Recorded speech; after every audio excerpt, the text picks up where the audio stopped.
some moments, folks, but it got a little near the knuckle. That's when I straightened out in the middle of that album. That's when I realized. John Lennon was known for speaking his mind without filters or pretense. He expressed his opinions honestly, whether they made people uncomfortable or not. This authenticity made him both controversial and genuine in the eyes of his fans and critics alike. Lennon had clear favorites when it came to music. He often mentioned albums like I Am the Walrus, Strawberry Fields Forever, Help, and In My Life as songs he particularly cherished. His musical preferences weren't based on what was trendy or critically acclaimed. Instead, he gravitated toward music that resonated with him emotionally, music that felt authentic and raw. He valued records that captured the messy reality of human experience rather than offering polished, sanitized entertainment. Despite his tough exterior and sharp wit, Lennon was fundamentally a listener and a student of music. Growing up in Liverpool, he possessed an ability to hear something special in recordings that others might overlook. The albums he collected and treasured weren't just casual entertainment. They were essential to his artistic development, serving as inspiration, validation, and roadmaps for his own creative journey. These records didn't simply influence his work, but reflected back to him possibilities of who he could become as an artist. The first album that deeply impacted Lennon was Here's Little Richard, released in 1957. Lennon didn't merely appreciate Little Richard's music, he revered it. This album arrived with explosive energy that demanded attention. It wasn't meant to be background music for polite occasions. Little Richard's sound was aggressive, liberating, and transformative. When Lennon first heard Little Richard's distinctive scream, he recognized something profound and almost sacred in the music. Little Richard prioritized raw power over conventional beauty. Songs like Tutti Frutti, Long Tall Sally, and Rip It Up didn't ask for permission or approval.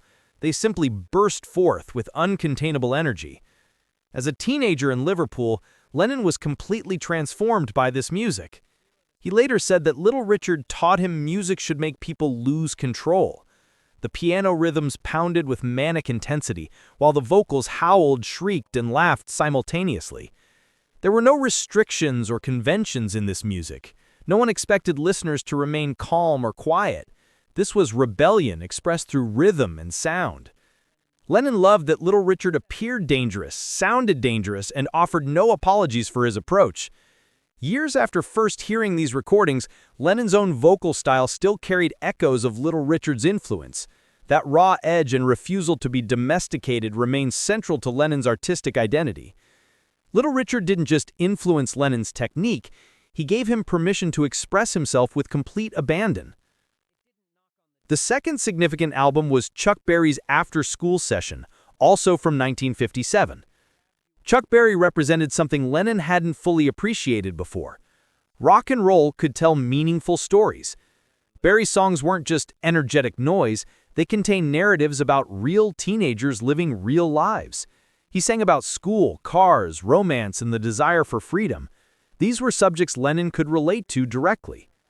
Lennon recognized his own experiences reflected in Berry's lyrics. Before Chuck Berry, most rock and roll lyrics were simplistic and repetitive. Berry approached songwriting differently, crafting verses with narrative depth and wit. School Days created vivid scenes, while Too Much Monkey Business cataloged the frustrations of young men trying to find their place in the world. Lennon paid careful attention to this approach. He realized that songs could be intelligent, humorous, and angry all at once. Music didn't have to sacrifice substance for energy. Berry's guitar playing was distinctive, sharp, clear, and impossible to ignore. However, it was his lyrical craftsmanship that truly captured Lennon's attention. Each verse advanced the story, and every chorus carried meaning. Berry made it appear effortless, but Lennon understood the skill involved. This was sophisticated artistry disguised as spontaneous performance. When the Beatles later covered songs like Roll Over Beethoven and Rock and Roll Music, they weren't simply playing popular songs, they were paying tribute to an artist who had taught them that rock music could be intellectually engaging. Chuck Berry demonstrated that rebellion could be combined with thoughtful expression and structural sophistication. The third album that influenced Lennon was Tonight's the Night by the Shirelles, released in 1961. This represented a different dimension of music for Lennon. Instead of screaming guitars or pounding pianos, this album featured heartbreak expressed through harmony. 4 female voices sang about love and loss with emotional vulnerability that could devastate listeners. Lennon listened carefully and learned that vulnerability represented its own form of strength. The Shirelles didn't rely on volume or aggression. They conveyed emotion through pleading, aching vocals. Will You Love Me Tomorrow posed the question everyone fears asking. Baby It's You admitted feelings that pride usually prevents people from expressing. Lennon heard genuine emotion in these performances. He recognized what rock and roll often missed: tenderness, fear, and the quiet pain of wanting someone who might leave. These weren't just commercial pop songs, they were lessons in emotional honesty. The production was relatively simple and unadorned. Phil Spector hadn't yet created his famous wall of sound for these recordings. The arrangements consisted mainly of voices, rhythm, and pure emotion. Lennon respected this directness. There were no tricks or concealment, just feelings exposed for everyone to hear. This influence appeared later in Lennon's own songs like If I Fell and In My Life, where he demonstrated willingness to be emotionally fragile. The Shirelles taught Lennon that genuine strength doesn't always express itself through volume. Sometimes it means admitting you can be hurt. The 4th album was The Genius of Ray Charles, released in 1959. Lennon said Ray Charles made him believe in a kind of spiritual transcendence through music. This album accomplished something remarkable by blending jazz, blues, gospel, and pop into a unified artistic statement. Ray Charles refused to be confined by genre boundaries. He consumed various musical styles and created something entirely his own. Lennon heard this fearlessness and wanted to bring similar courage to his own work. This album didn't ask what was commercially acceptable or expected. It followed artistic instincts and left audiences to catch up. What struck Lennon most powerfully was how Charles wrapped pain in beautiful arrangements. Let the Good Times Roll sounded joyful on the surface, but careful listening revealed underlying struggle. Don't Let the Sun Catch You Crying conveyed deep loneliness despite its smooth string arrangements. Ray Charles sang as if every word cost him something personally. Lennon respected that emotional price. He understood that great music emerges from honest, sometimes painful places. Ray Charles never faked emotion. He bled into every note, every growl, every shout. This authenticity became a guiding principle for Lennon. The arrangements were lush and sophisticated, but Charles's voice remained raw and gritty where it mattered most. Lennon learned that artists could be both refined and savage simultaneously. There was no need to choose between artistic sophistication and emotional directness. Ray Charles proved that soul wasn't merely a genre classification, it was an essential requirement for meaningful music. When Lennon later poured his heart into songs like Jealous Guy or Scream Through Mother, Ray Charles's influence remained present, teaching him that authenticity always surpasses technical perfection.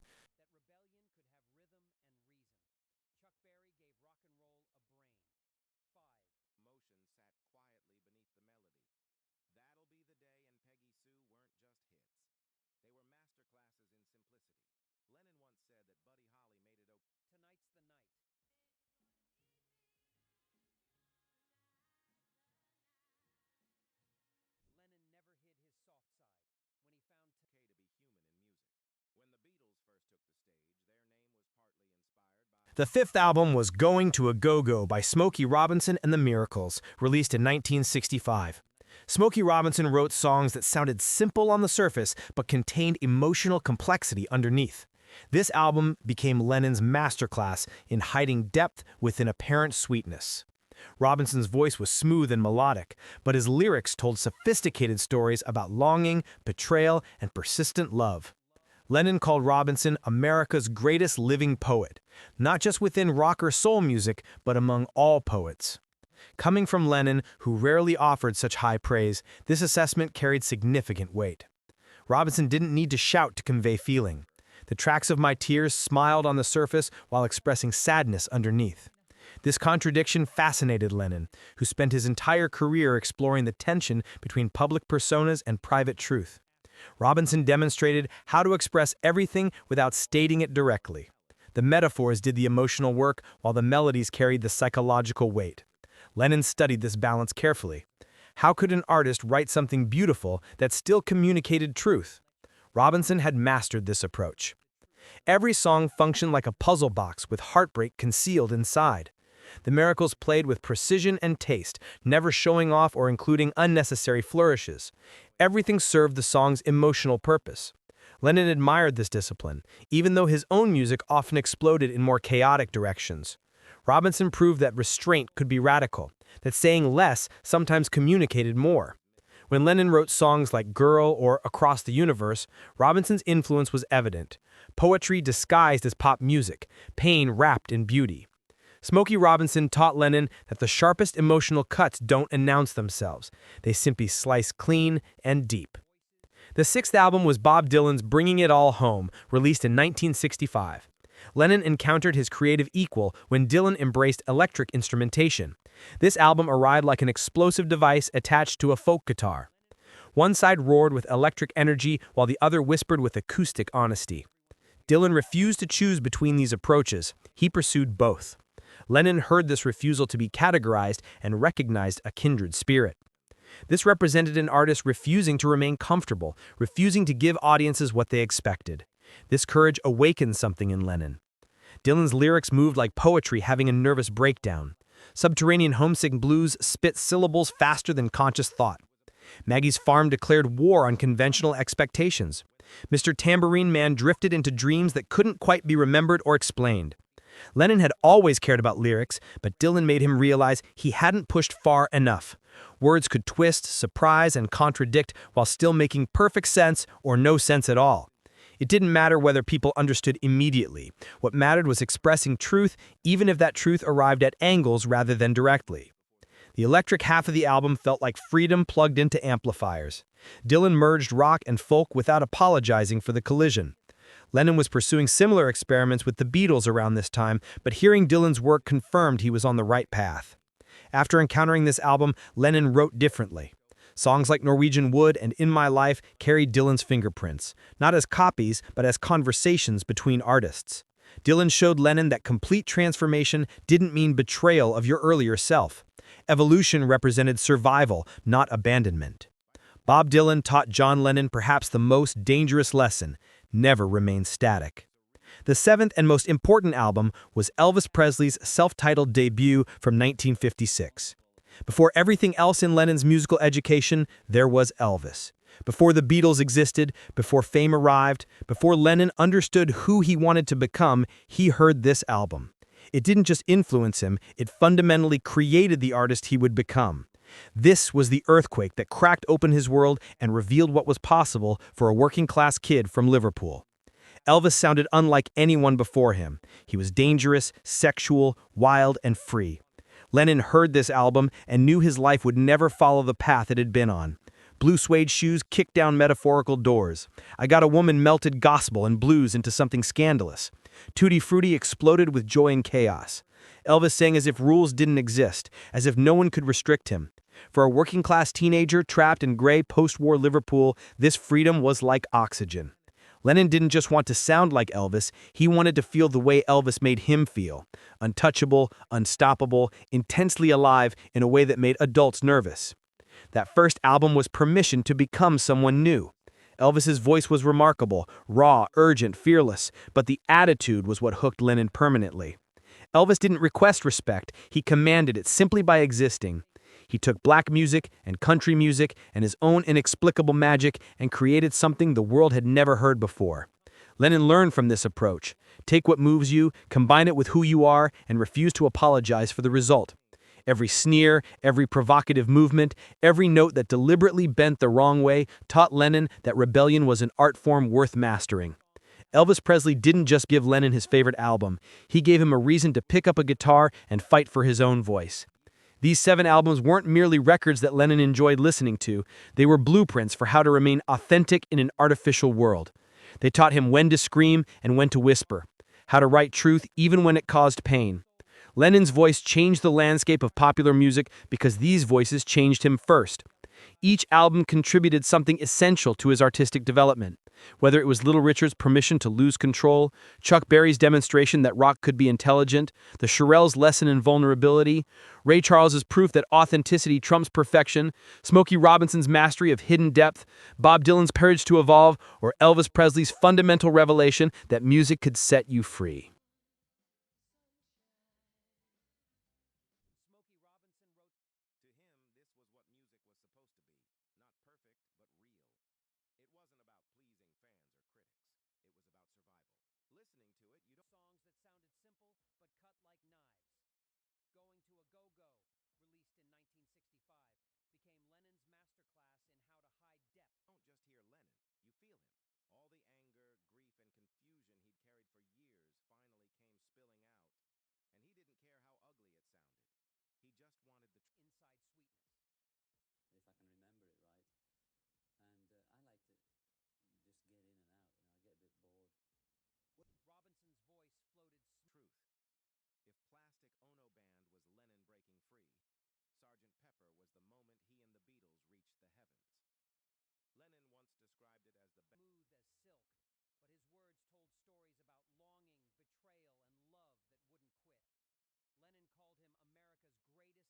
it right. And I like to just get in and out. I get a bit bored.